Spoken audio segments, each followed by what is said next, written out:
जय हिंद भारत दोस्तों आज हम लोग पढ़ेंगे जीके जी इसका क्वेश्चन पढ़ेंगे। क्या है भारतीय राज्य व्यवस्था पढ़ेंगे। बहुत ही इंपॉर्टेंट क्वेश्चन है। ये काफ़ी सालों से क्वेश्चन आ रहा है। आरपीएफ लेवल हो, एसएससी हो, कुछ भी हो, तो बहुत ही तेजी से क्वेश्चन ये पूछ रहा है। तो देखते हैं, चलिए शुरुआत करते हैं।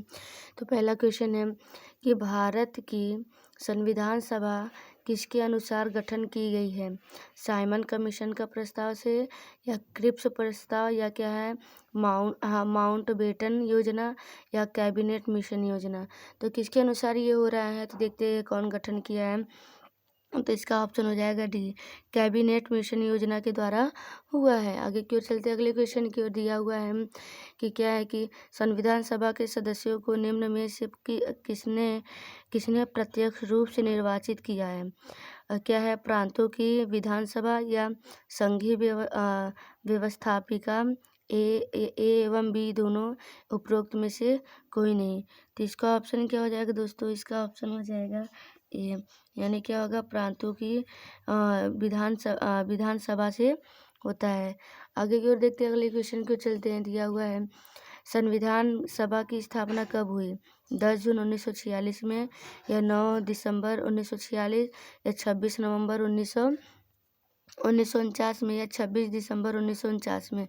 तो संविधान सभा की स्थापना कब हुई थी, तो संविधान सभा की स्थापना हुई थी क्या है कि 9 दिसंबर 1946 ईस्वी में हुआ था। आगे की ओर चलते हैं। संविधान सभा के उद्घाटन अधिवेशन की अध्यक्षता किसने किसने की है। जवाहरलाल नेहरू, भीम आर अंबेडकर, या सच्चिदानंद सिन्हा, या राजेश प्रसाद। तो कौन किया है, तो इसका ऑप्शन हो जाएगा सी, हो जाएगा सच्चिदानंद सिन्हा ने किया है इसका उद्घाटन। आगे की ओर चलते हैं अगले क्वेश्चन की ओर। संविधान सभा के स्थायी अध्यक्ष कौन थे। स्थायी अध्यक्ष कौन थे, भीम आर अंबेडकर, महात्मा गांधी, राजेंद्र प्रसाद, सच्चिदानंद सिन्हा। तो इसका ऑप्शन हो जाएगा राजेंद्र प्रसाद। क्या थे कि अध्यक्ष जो बने हुए थे वो स्थायी रूप से बने हुए थे। आगे की ओर चलते हैं अगले क्वेश्चन की ओर। भारतीय संविधान सभा की प्रारूप समिति के अध्यक्ष थे Bhim R Ambedkar, J P Kripalani, Jawaharlal Nehru, B N. Rau. तो कौन किया, इसका ऑप्शन होगा भीम आर अंबेडकर जी। क्या अंबेडकर जी ने भारतीय संविधान सभा की प्रारूप समिति की है। तो इन्हीं का देन है कि संविधान क्या है, संविधान के अनुसार सब कुछ हो रहा है, नहीं तो कुछ भी ना होता। आगे की ओर चलते हैं। संविधान सभा का संवैधानिक सलाहकार किसे नियुक्त किया गया था। V R Ambedkar, V N. Rao, K S. Munshi, Vallabh Bhai Patel. Sorry दोस्तों, दिख नहीं रहा है, इधर देखिए। क्या है कि संविधान सभा का संवैधानिक सलाहकार किसे नियुक्त किया गया था। V R Ambedkar, V N. Rao, K M Munshi, या वल्लभ भाई पटेल। तो इसका ऑप्शन होगा बी, होगा क्या होगा, वी.एन. राव है। आगे क्यों चलते हैं। संविधान सभा में उद्देश्य प्रस्ताव किसने प्रस्तावित किया। सच्चिदानंद सिन्हा, वल्लभ भाई पटेल, राजेंद्र प्रसाद, जवाहरलाल नेहरू। तो इसका ऑप्शन होगा डी, होगा जवाहरलाल नेहरू ने किया था। आगे क्यों चलते हैं। संविधान सभा ने अंतिम क्या है, संविधान सभा ने अंतिम रूप से संविधान को कब पारित कर दिया था। 26 जनवरी 1950, 15 अगस्त 1947, 26 नवंबर 1949, या 2 अक्टूबर 1950 में किया था।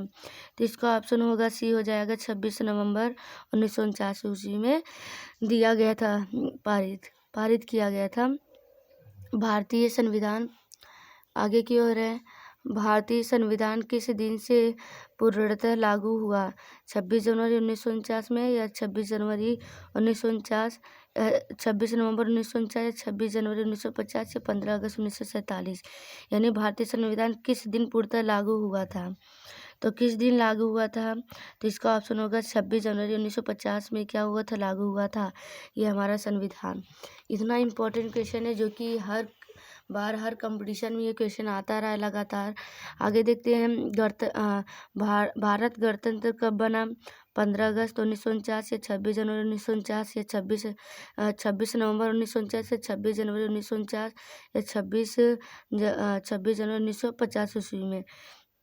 तो इसका ऑप्शन हो जाएगा डी, 26 जनवरी 1950 ईस्वी में गणतंत्र हुआ था। आगे की ओर चलते हैं, फिर देखते हैं, भारत एक गणतंत्र है, इसका अर्थ है सभी मामलों में अंतिम अधिकार जनता के पास है, या भारत में संसदीय शासन व्यवस्था, या भारत में वंशानुगत शासन नहीं, या भारत राज्यों का एक संघ है। तो इसका ऑप्शन हो जाएगा सी, हो जाएगा भारत में वंशानुगत शासन नहीं है। जो पहले वंशानुगत शासन चलता था वो नहीं है। जब हम लोग गुलाम बने थे हुआ भी सब कुछ भी ऐसा नहीं है।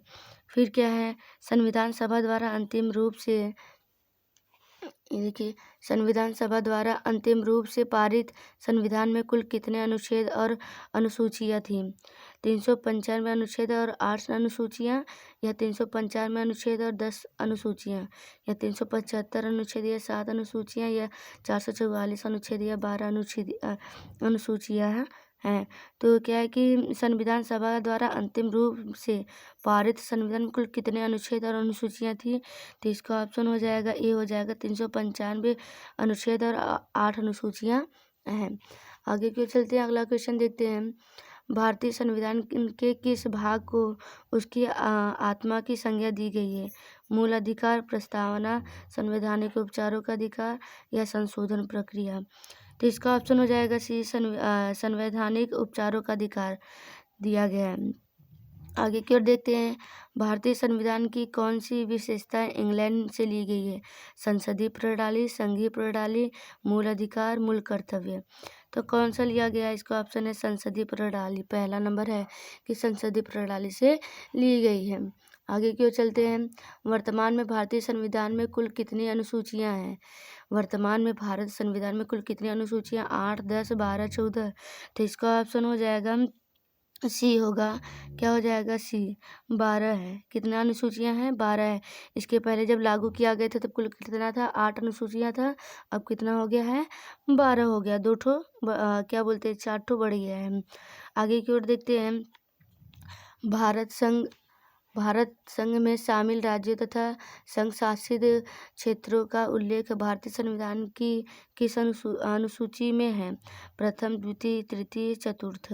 तो कौन सा है? इसका ऑप्शन है ए, प्रथम में रखा गया है।